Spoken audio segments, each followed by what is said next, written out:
तो आज की इस वीडियो में हम बात करेंगे वेरिएबल ऑटो ट्रांसफार्मर के बारे में। तो स्वागत है गाइस एक और नए वीडियो के साथ हमारे YouTube चैनल मोटर लैब में। तो ऑटो ट्रांसफार्मर को वेरिएक ट्रांसफार्मर के भी नाम से जाना जाता है और कई लोग तो इसको वोल्टेज रेगुलेटर भी बोल देते हैं। तो बस हमारे वीडियो में आप इन तक बने रहिए, सब कुछ आपको हम बहुत ही आसान तरीके से समझाएंगे कि नॉर्मल ट्रांसफार्मर और ऑटो ट्रांसफार्मर में क्या अंतर है, कैसे ये वर्क करता है, सब कुछ डिटेल में बात करेंगे। और एक मेन बात, हमें सिर्फ मिस्त्री वाला काम नहीं करना है, क्योंकि वाइंडिंग करना या कनेक्शन करना आप कहीं भी 1-2 साल काम करके सीख जाओगे। अरे भैया, अगर इंजीनियर वाला काम करना है तो इंजीनियर वाला नॉलेज भी रखना होगा, सिर्फ प्रैक्टिकल या वाइंडिंग करने से नहीं होगा, साथ में उसके पीछे का साइंस और पूरा थियोरेटिकल नॉलेज भी हमको रखना होगा, तभी आप इंजीनियर बन पाओगे। तो चलिए शुरू करते हैं। इसकी कंस्ट्रक्शन को पहले समझते हैं, फिर इसकी वर्किंग के बारे में भी समझने का कोशिश करेंगे। तो जैसा कि आपको पता ही होगा, जब मैंने नॉर्मल ट्रांसफार्मर के ऊपर वीडियो बना रखी है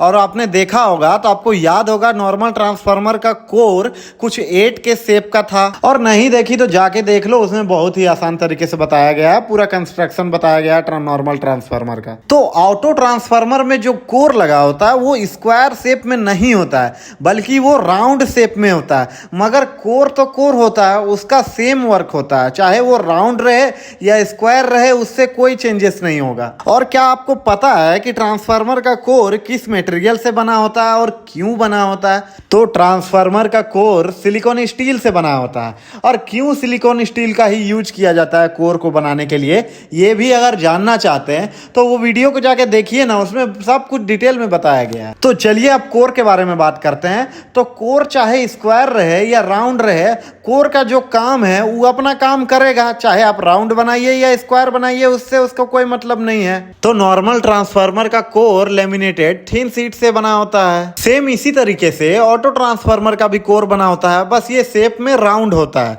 और कोर के ऊपर लेमिनेशन चढ़ा होता है। अरे भैया सिंपल है, कहीं आप वाइंडिंग करोगे तो डायरेक्ट बॉडी में तो करोगे नहीं, ऑब्वियसली इंसुलेशन दोगे तभी ना करोगे।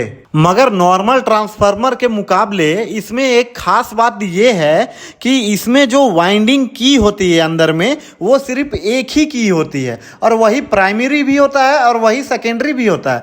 जबकि नॉर्मल ट्रांसफार्मर में 2 वाइंडिंग की होती है, एक प्राइमरी एक सेकेंडरी। तो अब आपके मन में ये सवाल जरूर आ रहा होगा कि नॉर्मल ट्रांसफार्मर को 2 वाइंडिंग की रिक्वायरमेंट हो रही है और ये साला ऑटो ट्रांसफार्मर एक ही वाइंडिंग में काम कैसे कर ले रहा है। तो सब कुछ बताएंगे, बस हमारे वीडियो में इन तक बने रहिए। और इसमें लगा होता है कार्बन ब्रश।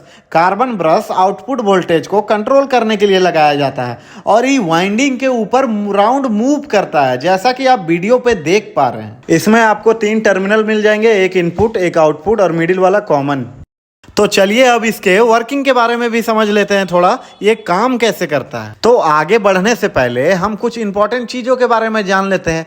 जैसे नॉर्मल ट्रांसफार्मर में आउटपुट वोल्टेज फिक्स होता है। अरे भैया, वो जितना रेटिंग का होगा उतना ही ना आउटपुट दे पाएगा। जबकि ऑटो ट्रांसफार्मर में हम अपने मुताबिक वोल्टेज को घटा भी सकते हैं और बढ़ा भी सकते हैं। और क्योंकि इसमें एक वाइंडिंग की होती है तो इसकी इफिशियंसी भी ज़्यादा होती है।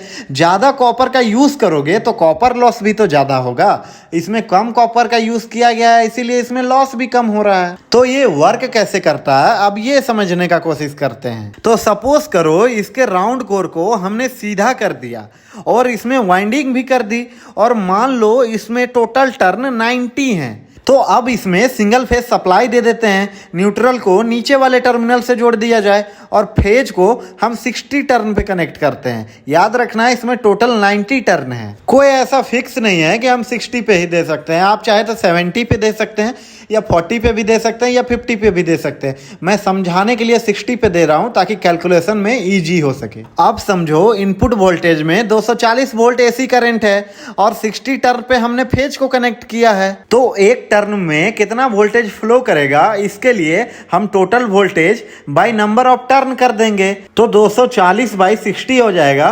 पर टर्न में 4 वोल्टेज फ्लो हो रहा है। इसका मतलब एक टर्न में 4 वोल्टेज फ्लो हो रहा है। तो अब इसके आउटपुट टर्मिनल में एक लोड को भी कनेक्ट कर देंगे। लोड के एक टर्मिनल को न्यूट्रल के साथ कनेक्ट करेंगे और दूसरे को हमें फेज देना होगा। तो चलो मान लो हमने फेज टर्मिनल को 40 वाले टर्न के साथ कनेक्ट कर दिया, तब लोड को कितना वोल्टेज मिलेगा? तो हमें पता है कि एक टर्न में 4 वोल्टेज फ्लो हो रहा है, तो 40वें टर्न में अगर हमने कनेक्ट किया तो 40 को इंटू करेंगे 4 से, यानी लोड को 160 वोल्टेज मिलेगा। मगर हम चाहते हैं कि लोड को अब और ज्यादा वोल्टेज मिले, तो इसके लिए हम 40 टर्न से हटा के फेज को 60 पे कनेक्ट कर देंगे। तो लोड को अब कितना वोल्टेज मिलेगा? 4 इंटू 60 कर देंगे तो 240 वोल्ट मिलने लगेंगे। और ऐसे ही हम फेज टर्मिनल को चेंज करके वोल्टेज को घटा भी सकते हैं और बढ़ा भी सकते हैं। तो अब तो आप समझ ही गए होंगे कि ऑटो ट्रांसफार्मर कैसे काम करता है। बस तो आज के लिए इतना ही। अगर हमारा वीडियो आपको अच्छा लगा हो और हमारे वीडियो से आपको कुछ सीखने को मिलता हो तो बस हमारे चैनल से जुड़े रहिए और भाई को सपोर्ट करती है।